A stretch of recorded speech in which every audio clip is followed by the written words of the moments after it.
Early in the morning, around 3 o'clock, the outdoor lodging monks rose with a stirred-up vigor and are on their way to start a day's wandering. The touch of autumn is deepening in the air, and the cold dew of the north dampens the sleeping utensils. Woken by the light of the stars and the glistening moon, all is quiet, except the gentle footsteps and the soft sound of chanting mantras awakening the Mother Earth.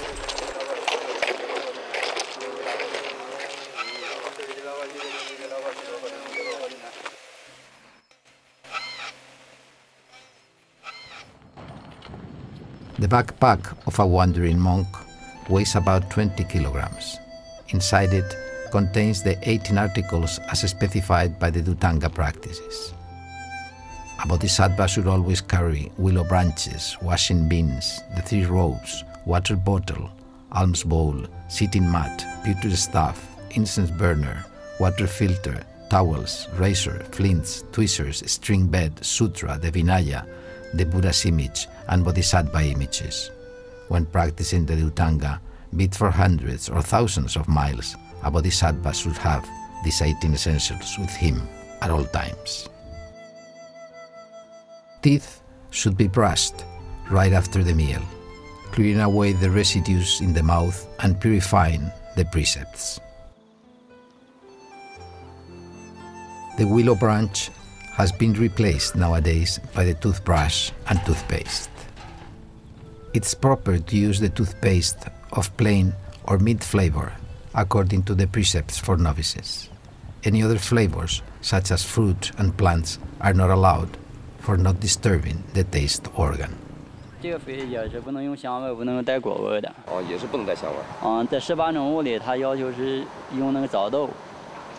Soap should also be free of aromas, for it violates the clause of not wearing perfumes and oils on the body in the 8 vegetarian seclusion precepts. 然后这个是3衣。经哪3衣呢？这个是主衣，9条或者是11条，一直到那个25条都是单数的，必须的。哦，这主衣是干什么用的呢？这个主衣就是起时时，说披在外面最长的那一件是吧？也不是最长，就是它起时时和说法时。对。然后这个是七衣。七衣是？七衣就是比较常用，日常一般的像那个诵经啊，诵戒一般的时候都穿七衣。它是最常用的一种，一般的法师都是穿它的。五衣是？这五衣如果按印度的佛在世时，它是一种那个作务衣，就是日常那个各个什么都可以穿的，然后平时也可以搭。哦，这就是5种了。不是，这3衣是一种，是加一起是1种。哦，1种是。然后这个是居。居。这个居就是印度的时候，它就是把它展开。把它展开，就是在印度时候，它到哪里坐的时候用的。哦，坐在哪个地方用的？对，但是那个在这北方就太薄了，一般时候就没用，就是日常背着它了。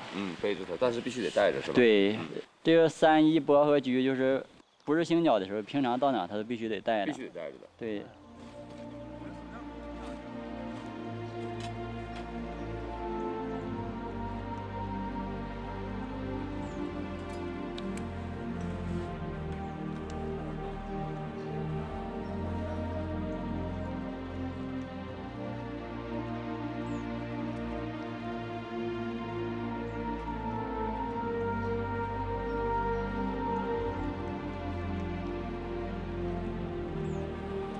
The 3 robes are the bhikkhu's uniform.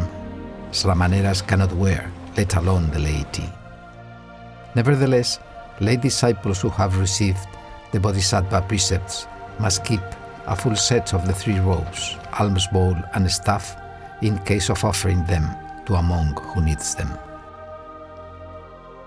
The verse of robe wearing says, "Excellent is the robe of deliverance, the supreme garment of the field of blessings, which now I wear with utter humility and sincerity for the enlightenment of all disillusioned beings." There are 10 benefits from wearing the kasaya. 1. Concealing the body from disgrace and practicing the virtue dharma with complete modesty. 2. Warding off cold, heat, fierce beasts to practice the way in safety and quietude. 3. Presenting the appearance of monk, bring joy to the witnesses and take them apart from evil thoughts. 4. The Kasaya is the precious banner of humans and celestial realms. Those who honor it will be reborn in the Brahma heavens. 5. Wearing Kasaya as if it were a pagoda to eliminate a variety of sin karma and generate all kinds of blessed virtues. 6. Dyeing Kasaya of impure color according to the Buddha's rules helps monks to live the 5 desires and subdue craving. 7. Kasaya as the Buddha's pure robe cuts off afflictions and is the field of blessings for human and celestial beings. 8. Wearing Kasaya obliterates sin karma, and the 10 wholesome deeds will be increased in every thought. 9. Kasaya is like a fertile land. In it grows the Bodhisattva path. 10. Kasaya is like armor, protecting from the arrows of afflictions. Thus, the saints of the 3 vehicles, the Buddhas, Pratyeka Buddhas, and Sravakas of the 3 periods of time, renouncing home in purity and wearing Kasayas, subdued the maras of passions by the sword of wisdom and ultimately entered into the realm of Nirvana.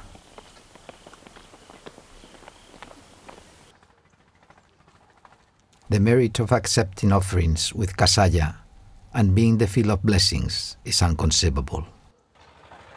All those who wear the 3 robes will enter into Nirvana through the emergence and edification of the 1,000 Buddhas in the auspicious Kalpa.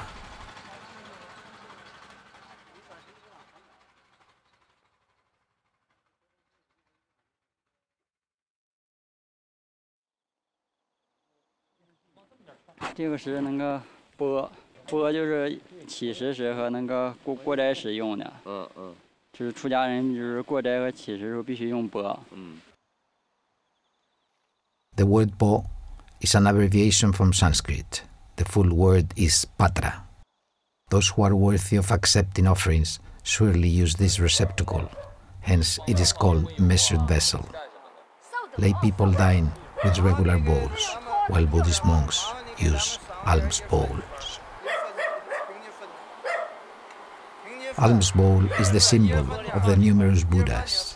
The saints of the 3 vehicles carry the alms bowls for alms round as necessary to support life. All the Buddhas of past, present and future accept offerings with alms bowls. A proper alms bowl possesses 3 characteristics. 1. Proper materials. The material used to make alms bowls must be appropriate. Stone alms bowls are used by the Buddha at the time of enlightenment. To prevent misusage of sacred objects, monks do not use stone alms bowls, but the ones made of clay or iron only. Monks are prohibited from touching gold and silver, therefore none of this can be used. 2. Proper color. Alms bowls should be baked to make solid and durable with colors such as black, dark crimson, or gray, but not to be glazed into porcelain ware. 3. Proper volume. The capacity must be proper. The 4 divisions of Vinaya states. A large alms bowl receives 3 doughs. A small one with a dough and a half, a medium one is in between. The capacity of a large alms bowl is 5.8 liters. A small one is 3.2 liters. Alms bowls should only contain alms food and should not store miscellaneous items, especially money. If monks use alms bowls made of wood, copper, porcelain, or inlaid with jewels, etc., they are in fact confounding the right dharma. Other bhikkhus may destroy such bowls. This is not violating the precepts. If the capacity is less than the size of a small alms bowl, then it cannot be called alms bowl, which is not allowed to be used by bhikkhus. The Buddha forbids the separation of the three robes and the alms bowl from bhikkhus. Ordained monks must make proper use of the alms bowl according to the Vinaya to secure a permanent lasting of the Dharma. The ordained monks hold alms bowls for food only, but not money.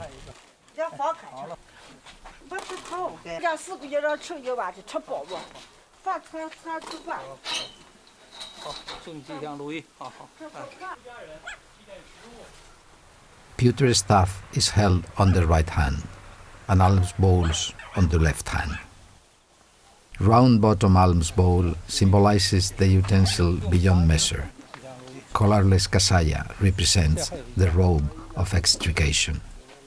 The round-bottom alms bowl is in the shape of a water bubble.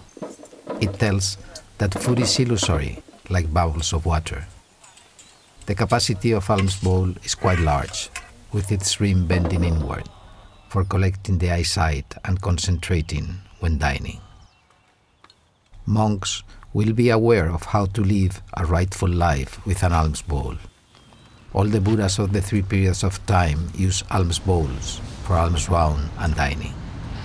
Asking for alms will completely eradicate desires and cut off all ties to the external world. Thus, the great compassion and resolve will be spontaneously arising. Proper alms bowls plant the field of blessing for sentient beings and assist us towards the attainment of Buddhahood. 这是什么呢？这是那个绿水囊。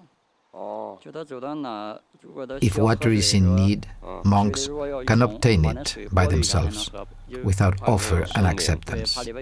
Natural water, like river, must be filtered through before drinking. There are bottles, respectively, for drinking and washing.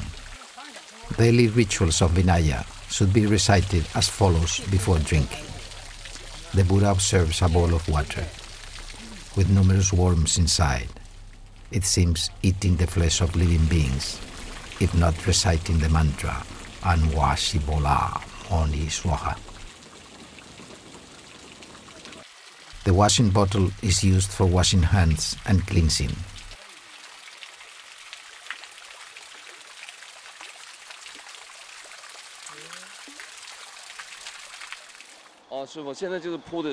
String bed. Due to the climate of the north, string bed is replaced by moisture-proof materials. Sleeping utensils also consist of a sleeping bag and a dew-resistant plastic bag. Pewter stuff. All the Buddhas of the past, present and future hold pewter stuff and instruct their disciples to do so. Pewter stuff manifests the wisdom of saints and reveals the root of virtue, hence also known as the staff of wisdom or virtue.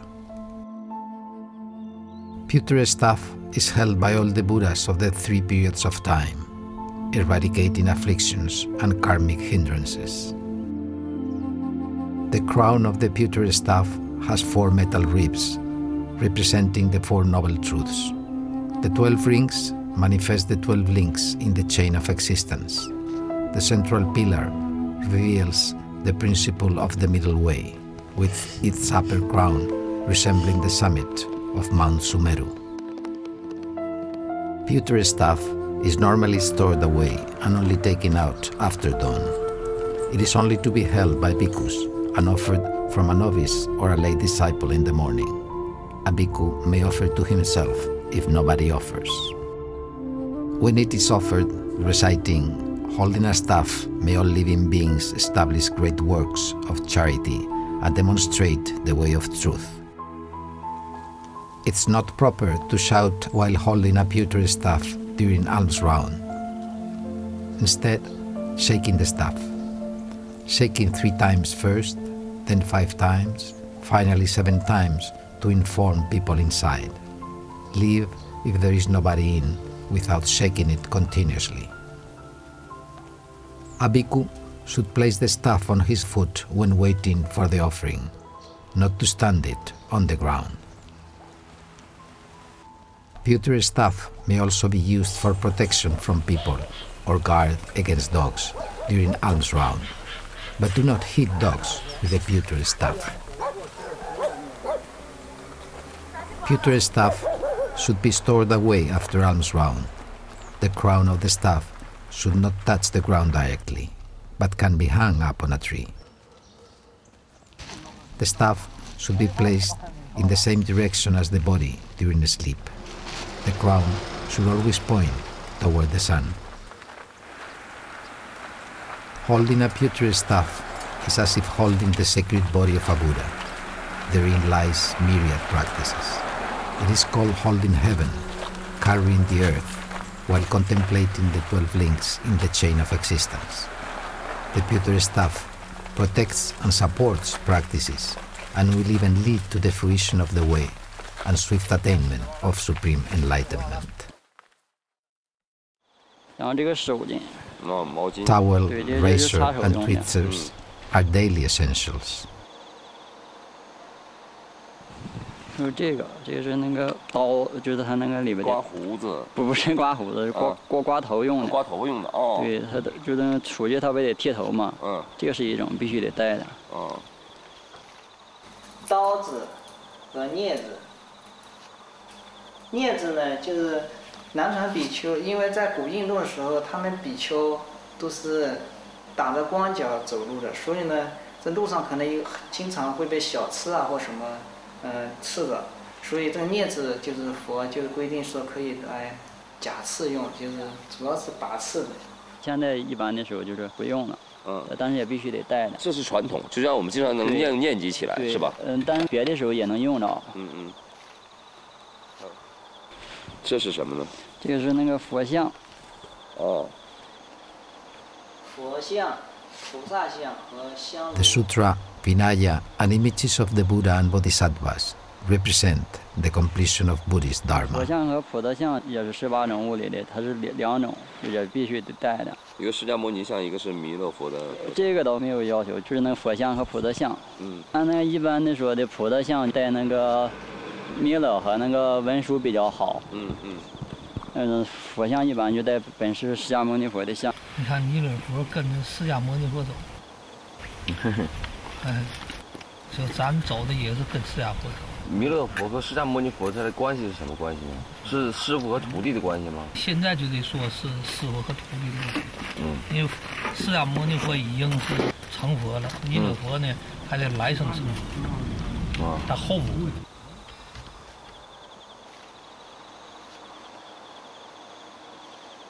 这还是这些经书是吧？对，就是那个有那个经和律是那个两种。这是经，《楞严经》。对，咱们出来就带的《楞严经》，还有那个佛那个一教三经。佛一教三经。对，咱们那个出来带这两种经，但他这并不是特别要求，就是带经。带经就行了。对，带经是一种。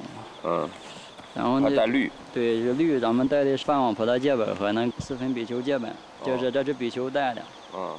然后呢，要是沙弥呢，他就带那个沙弥律仪。带这两种，这又是两种，是吧？不是，这个是一种，这律是一种，这个经是一种。这是两种的哈。这是那个香炉。香炉这也算一种。对，香炉是供佛用的。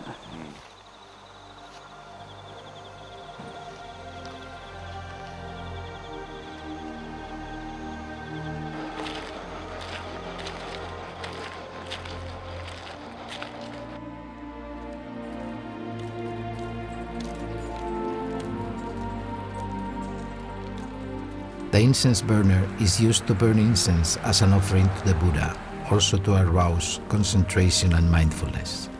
The Bodhisattva precepts prescribes that when practicing the Dhutanga, an incense burner must be held in hand. 咱们再看一下18种物哈，1种、2种、3种、4种、5种、6种、7种、8种、9种、10种、11种、12种、13种、14种、15种、16种、17种。还有这个火柴。18种火柴，那火柴是为了引火用？对，他如果能够，他那个像那供火什么，他平常能用到。上香的时候。对，他那个在印度时候，他带的是那个火穗。啊，就是那个引火石的那种东西。对，然后这咱现在都用火柴了。哦。那么这18种东西每天背在一起，综合起来，这些东西加一起能有多少斤？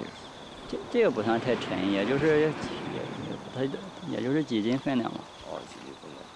那么包里还要背一些经书什么的，是吧？对。这个是什么呢？然后还有这个是那个针线。针线的必须得带吗？这个针线就是在那个梵网的菩萨戒里，它到18种物里没有，但是在比丘六物里有。啊。就比丘就日常到哪必须带那个六物。这六物跟那个这18种物有点区别，它这18种物就行头陀使用的，这六物它平常就必须得带的。六物就哪6种？就是三衣、钵、居。这三衣在六物里就是算3个。3个了。然后那个居是1个，钵是1个，这就5个。然后加上这个针线是6个。哦，就平时这个就不能离身是吧？对，然后那个但是这六物有2种说法，另外一种说法呢就是把滤水囊加进去，就是不加针线。但是不加针线它必须得带的。哦，就不算它也得带着。对，有的是把针线算到那个六物里，是那个6种。它跟它的这18种有点区别。就每个出家人只要行脚的时候都必须带着18种物是吧？对。